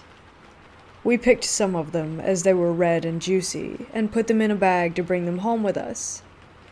When we got home and got the apples out of the bag, every single one had a rotten part on one side. I mean, a big, green, soft, gooey lump on all of them. Another time, when I was around 14, I had went to Loftus Hall with my friend and his mom. There's a nearby lighthouse that's open for people to visit, and we went there first. When we got to the house, there were a few people around, and a young American family there. A mom, dad, and 2 girls, aged around 5 and 9-ish. The 2 girls were running around and playing on the grounds when they ran to their parents laughing, and the 9-year-old said, "Mommy, Mommy, Anne wants to show us something. Can we go to her room?" Now this may seem like normal child behavior, but Anne is the name of the girl in the original haunting story of Loftus Hall. I must also mention that the actual house was not open for guests to go in and out of as they pleased. Not at that time. When I was 16, that was my first time going into the house. We booked a tour on Halloween night. There were some ghost hunters who do an overnight stay every year, and a certain amount of guests can stay there with them for the night. We arrived and went in. We set up our sleeping bags while the ghost hunter crew set up their equipment. We took the tour of the house at night with a tour guide and in groups of 5. We went to each room with the guide giving the story behind it. We got to a room called the Tapestry Room. This is the most famous, and apparently most haunted room in the building. It's said that Anne was locked in this room, and she died in the room as she stared out the window waiting for her mysterious stranger to return. You can actually find the details of this story online. She was locked in there and sat with her knees to her chin, and when she died, her body could not be straightened. Anyway, we entered this room and it was freezing. One of the guests in our group, now I don't know if they were paid actors or not, but one of the guests in our group collapsed and went into a fit, arms and legs flailing everywhere. An ambulance was called, and he was sent to the hospital. Apparently, it happens often that people collapse and have seizures once they enter that room. The house is situated on a cliff, and the sea is in the background. About 4 years ago, we went for a drive down there on a foggy evening, and we were looking out to the sea. As we did, we saw the outline of a ship. It looked like something out of the Pirates of the Caribbean, but it floated through the fog and vanished. There have been hundreds of encounters regarding this house that are recorded. Everyone has their own experiences from visiting, everything from feeling queasy in certain parts of the house, to seeing ghosts in the windows, to meeting people while on tours that nobody else who was on the same tour remembers. There's also a hole in the ceiling that goes through the roof, and this is where the devil flew through to escape from the house. Over the centuries, this hole has been repaired multiple times, but each time it is repaired, it will only last for a few days and then reopens again in the same place.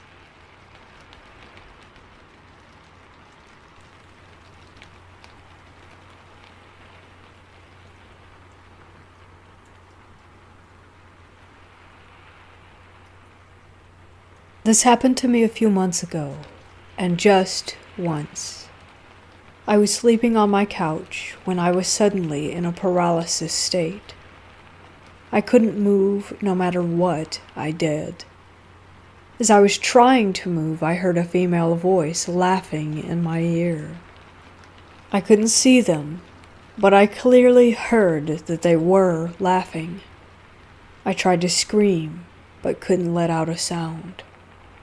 Then I woke up, a little sweaty and terrified. My heart was pumping so much that it hurt my ears.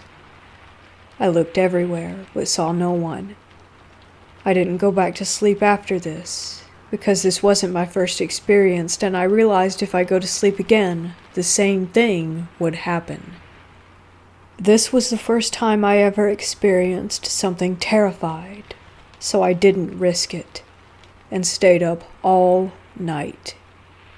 Ever since, I've never had an experience like this one again. I should also mention that I live in a house that gives off a terrible vibe and has a history of violence. The poor house suffered from an abusive family. It's possible that this house brings out the worst in people, because my mom unfortunately lost herself. She was now abusive and worse. She was a kind woman who didn't want any problems, but unfortunately we had an abusive parent figure. But save that story for another time.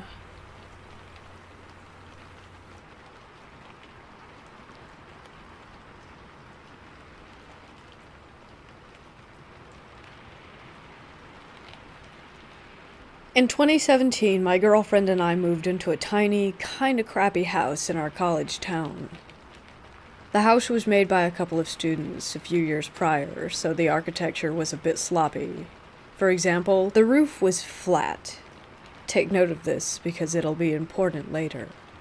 However, the house was really cheap and close to campus, so it seemed like a total steal.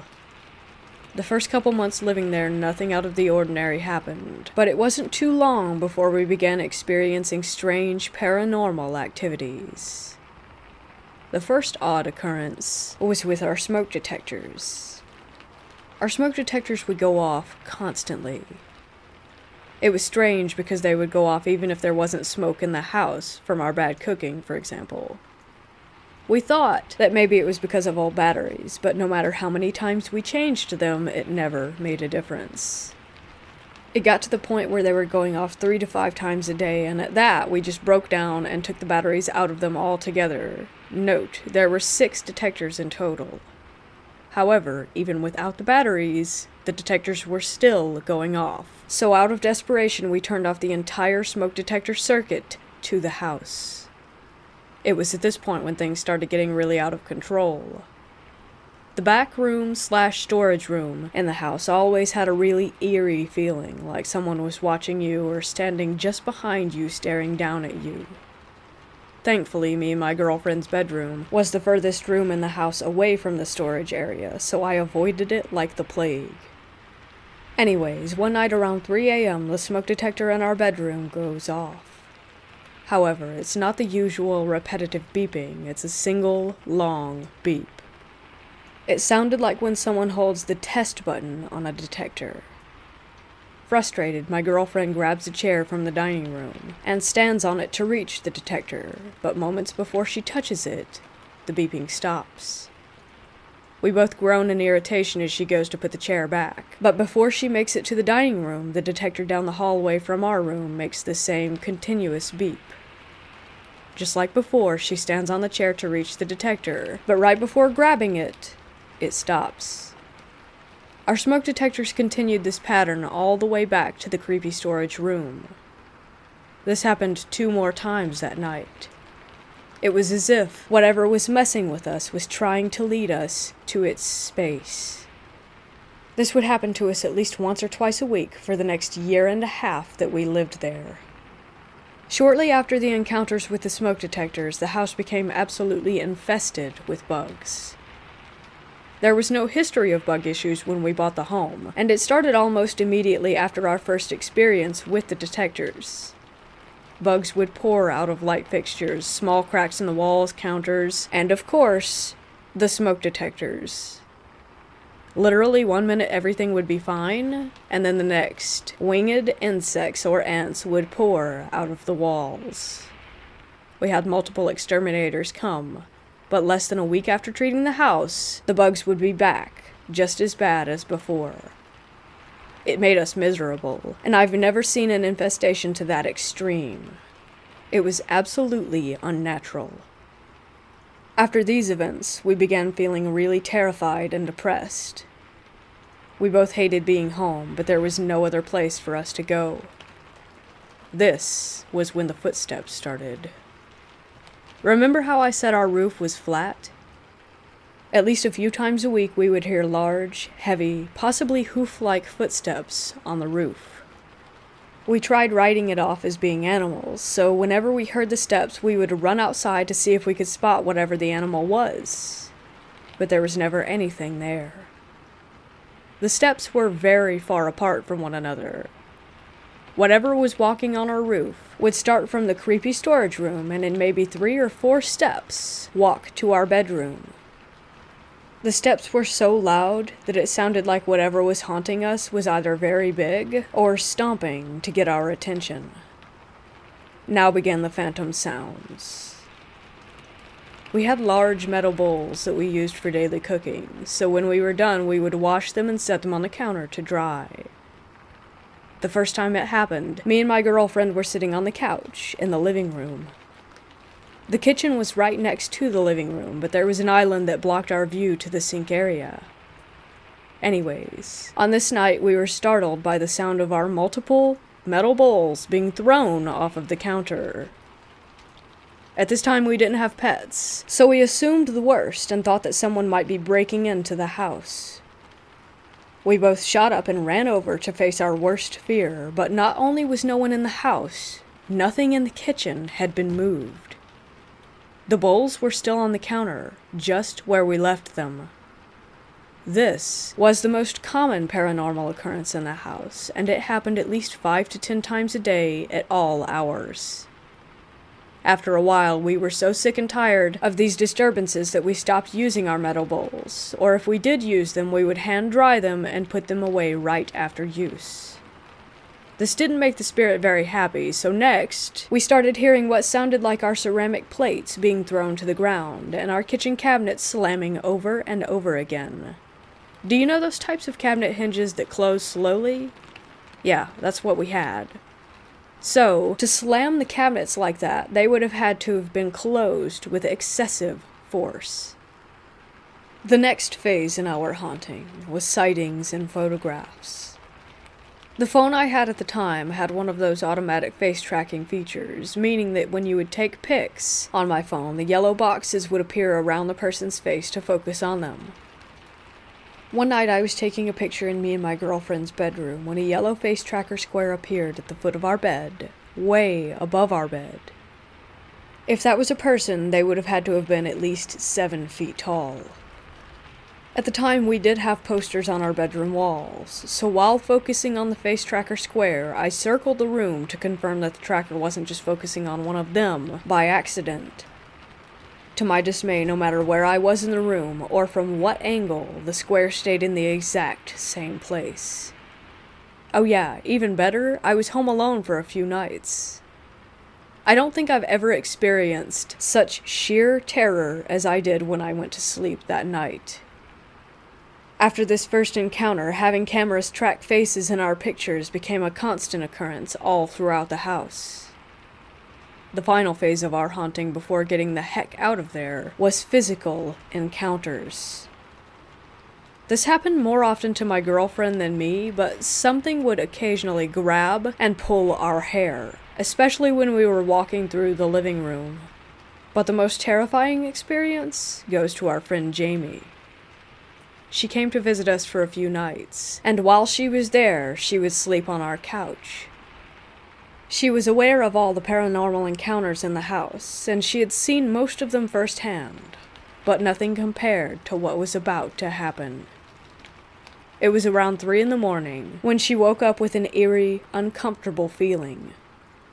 All of a sudden, she experienced what felt like someone or something stepping up onto the couch. It stepped both of its feet up, one on either side of her body. Starting from her feet, it slowly walked up the length of her body until it felt like 2 feet were on either side of her head. She said she felt an intense, malevolent energy staring down at her, but she was too terrified to open her eyes. Meanwhile, the cabinets in the kitchen began to slam over and over. For the next few hours, she pretended to be asleep all the while this presence was standing over her. She told me she's not exactly sure when it went away, because she eventually became so exhausted that she did fall back asleep. Not too long after this experience, we were finally able to sell the house and get the heck out. We lost tons of money because we sold it for way less than we had originally paid. I can't help but feel bad for the person who bought the home, but it's been almost 3 years and she's still living there. I think the takeaway from this story is if a house is priced too good to be true, then it is.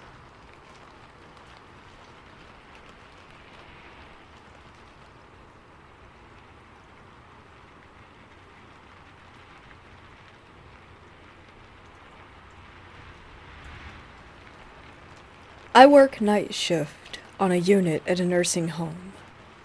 I hear and see a lot of weird things, but nothing much with meaning. Me and the other aide were walking down my hall to go check on a fall risk resident when we got in front of the door to an empty room that stays locked. The resident had moved home and no one had been in there since mid-October. I heard 3 distinct knocks coming from inside the room on the door as soon as we walked by. I froze and turned around, and without speaking looked at my friend, waiting for her to say if she had heard it as well, and when she did, I was frozen in fear, knowing that I was not alone in hearing things. Lots of little extra things have also happened. Me and another aide walked by a room when we got bad vibes. It was cracked open an inch, and the door slammed shut suddenly, so hard that it shook the floor.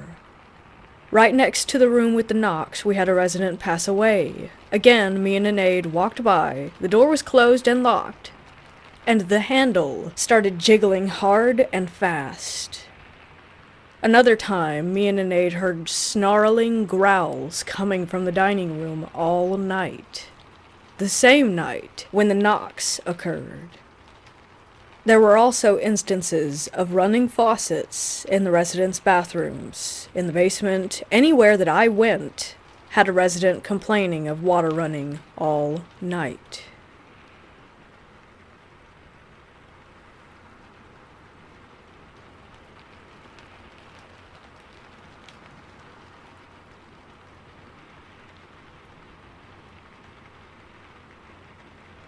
My partner and I had just become parents, and were looking for our first home.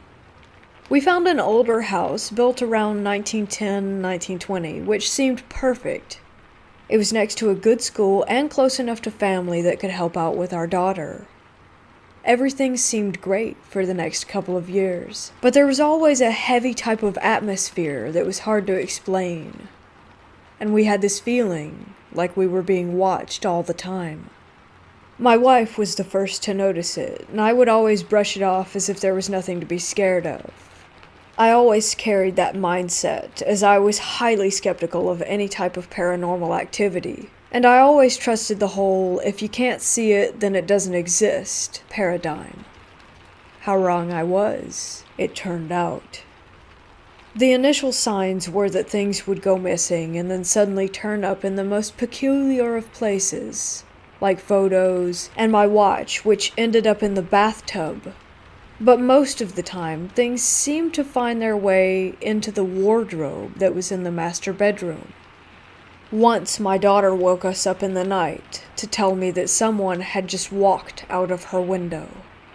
As she grew up, she would complain that the man was in her room and she couldn't sleep. I was still not believing that this could be a ghost, so I would comfort her and stay with her until she went back to sleep, and I watched a black-like shadow thing, which I can only describe as darker than the shadows around it, move from the corner of the room and out of the window. I went back downstairs and sat on the sofa, where the deepest growl I ever heard happened, which completely took me by surprise, as it sounded as if it was right behind my ear. I nearly jumped out of my skin and thought I needed a drink. I went to the kitchen and I could hear laughter in the living room. I couldn't think of any logical reason for it, so I went back upstairs and sat in my daughter's room again for the rest of the night, but nothing more happened. Eventually, things escalated to the point where every night around 2 a.m., you would hear walking up and down the stairs so loud that we nicknamed whatever it was Mr. Boots. When my daughter was around 10, we would get massive bangs in the middle of the night. When it first happened, I honestly thought we were being burgled. I would run down the stairs only to find nothing, not a thing out of place. I had the plumbing checked and electrical, but all was good. Then, one night, I fell asleep downstairs, and an inflatable hammer flew at the TV, instantly waking me with the noise because it had a squeaker in it. I again was trying to work out how that had happened, and whilst I was thinking about it and looking at the hammer on the floor, it started spinning really slowly. I jumped up and walked to the kitchen, and again I heard the laughter. I then heard the boots on the stairs, and my wife suddenly comes down the stairs, woken by a really bad nightmare. While we were both talking in the kitchen, we heard the laughter again. Not long after this, we couldn't take it anymore and left. But I have hundreds of weird encounters, and I can honestly say that this house turned me into a believer. I always wondered what it was that was in that house. Ghost, demon. We still talk about that place now and then, and probably always will.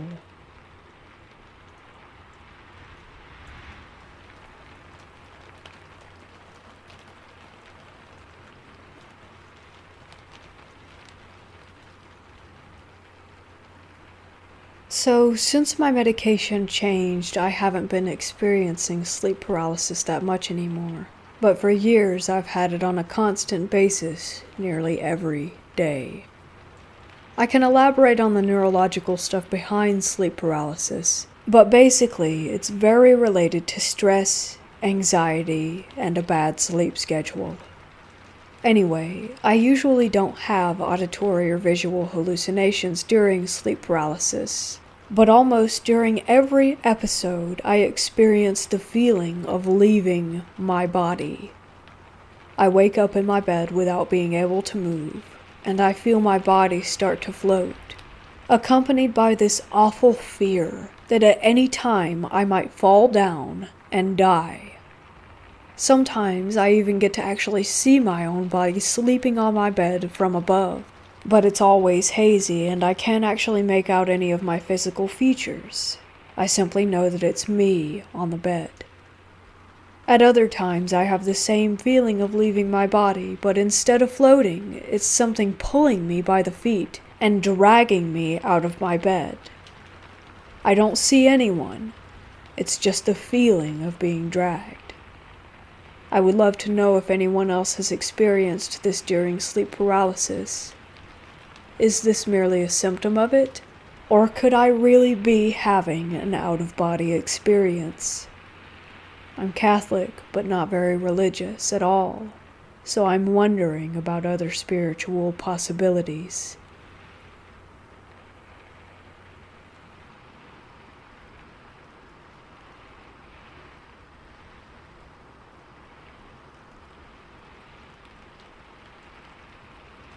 This is a 100% true story that happened to me when I was about 12.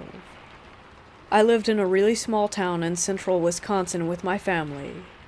My mom had gotten divorced when I was 8, but it was her and her boyfriend and all my siblings in the house, minus the 3 oldest. I had finally gotten my own room since the 3 oldest moved out, and was so excited, but for the first couple months I didn't sleep in there because I was too scared, so I would sleep with my sister in her room. As we were getting ready to move out of that house, I finally worked up the courage to sleep in my room by myself. My bed was positioned so that when I laid down on my back, I was facing the door. This night in particular, I had kept the bedroom door open because it was a really warm summer night. I remember waking up sometime in the night. I have no idea what time it was, nor do I think I would remember even if I had looked. Anyway, when I woke up, I turned over onto my back and happened to glance outside my door. When I did, I saw this black silhouette of a man who I thought looked just like Abraham Lincoln, tall, thin, with what looked like a top hat and a beard. He was standing right outside my door next to the railing that led to the stairs. I remember staring for a moment, but getting freaked out and covering my head with the blanket and going back to sleep. Fast forward about a year to where we were moved into our new house, a small mobile home in the middle of nowhere, and I had a dream. In the dream, I was back in the old house, my childhood home. I remember all I could think was, I'm home. It felt so calm, so familiar. Everything was exactly how I remembered it, down to my messy room. In my dream, I went exploring through the house, reminiscing. I was so glad to be back, but then I woke up. It was such a nice dream, but I eventually forgot about it, and that was when I had my second dream. It was roughly a month or so later. I was back in my old home, but something was off. As I was walking through, I realized that things were missing. The china cabinet in the dining room was gone, and so was the stereo we had in the living room, and so on. Just little things. It didn't feel as familiar or as happy as the last dream that I had had, but when I woke up yet again, and just like the last time, I eventually forgot about it. Fast forward again to probably 2 or 3 months later, and I had another dream. I was back in my childhood home, surprise, surprise, and again things were missing and the whole energy just felt off. I remember feeling very uneasy and uncomfortable there, but I couldn't leave. And then I saw it again. The Abraham Lincoln-looking shadow that I had seen a year before. He was just wandering the halls upstairs. I got really freaked out and tried to leave, but then I woke up again. And again, I forgot about the dream not too long after. Finally, just a few short months later when I was staying at my grandparents' house, I had what would be the last dream. I was back in my old home again, and this time, everything was gone. The whole house was empty. It probably looked like that because that was how it looked the last time I saw it, right before we officially left. But anyway, I was walking through the house feeling so creeped out, and again like last time, just wanting to leave. It no longer felt like home. Then there was this man or figure. It didn't look like the shadow that I had seen before, but I couldn't make out any features either. He asked me if I was okay, and I said no, and that I wanted to leave. Then he asked, "Would you like to leave with me?" and held out his hand. I got such a bad feeling from him that I said no. He started promising me that if I went with him, that I could go back to my childhood home, back to what was so familiar and happy to me. But I refused, and then I woke up. After that, I told my sister everything. From the shadow man that I saw first to all the dreams that I had. At first, we thought that maybe I was having some sort of psychic visions, but a few years later, I found out the truth. I found out that the silhouette that I saw was a shadow person after I watched a video by Haley Reese on what they are. Then a couple more years later, after meeting my boyfriend, whose whole family is very into the supernatural, I found out what the whole thing actually meant. He explained to me that demons often come to you in dreams to attempt to possess you. They'll start by creating a situation that's familiar and comforting, but after a dream or two, they start adding or taking things away, slowly, so as not to make it obvious. You start to become uncomfortable and threatened and scared, until one time they're the only thing that makes you feel safe, and that's when they have you. They'll promise you everything good you could ever want, and as soon as you say yes, you're saying yes to them taking over your body. My boyfriend explained that I was very smart for saying no, and for telling my sister. Because by telling my sister, I basically broke the demon's hold. That's apparently why back in the old days, people would tell their dreams to someone. Because it basically breaks the hold of whatever demon or spirit may be trying to possess you.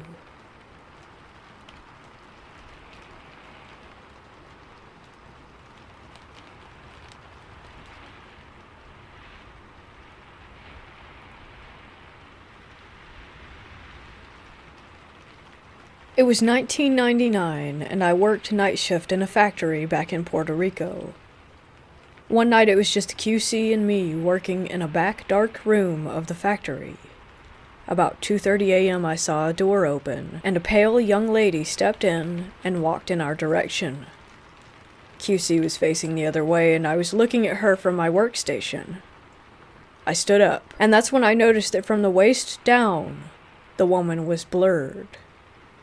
She was dressed in a light blue dress and a cap. As she got closer, she vanished into a mist. I rubbed my eyes and called the QC. I told her what I had just seen, and she said, "It's just your imagination playing tricks." After an hour or so had passed, this tall, dark shape, dressed in a brown mechanic's outfit, got close to me, looking over my right shoulder. I could see it with the edge of my eyes. It wasn't touching the floor. I froze, petrified. For about 30 minutes, it kept moving forward and backward. I finished the work night and went home spooked. Next day I told my experience to everyone, and a mechanic who had worked there for years told me that when he stayed there, an old mechanic who had all kinds of issues was found hung in the same spot where I was working.